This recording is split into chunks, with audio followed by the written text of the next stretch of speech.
Les blessures émotionnelles peuvent se manifester de manière inattendue, en particulier, dans le domaine des affections neurologiques comme le tremblement essentiel. Bien qu'il soit difficile d'établir un lien direct entre une blessure émotionnelle spécifique et le tremblement essentiel, nous pouvons explorer certains liens entre les deux. La blessure de l'injustice conduit souvent à une rigidité physique et à un besoin de contrôle, qui peut être en corrélation avec les symptômes du tremblement essentiel.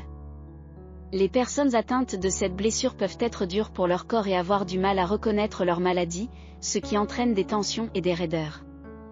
Le poids émotionnel qu'ils portent pourrait se traduire par des tremblements physiques, indiquant une lutte interne pour retrouver l'équilibre homéostasique et de la relaxation.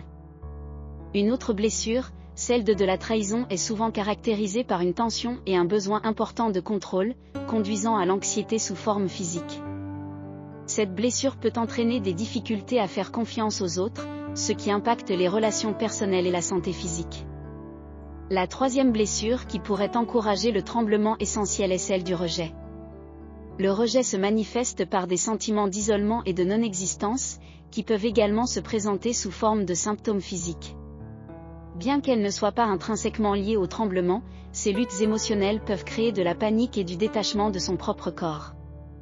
Il est crucial de comprendre que plusieurs blessures émotionnelles peuvent coexister, ce qui complique l'identification d'une blessure primaire.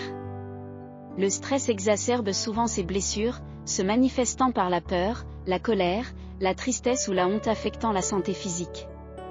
L'exploration de ces trois blessures émotionnelles peut permettre de travailler sur la réduction des symptômes du tremblement essentiel. Consultez toujours un professionnel de la santé. Ces informations ne remplacent pas un avis médical. Merci pour votre attention.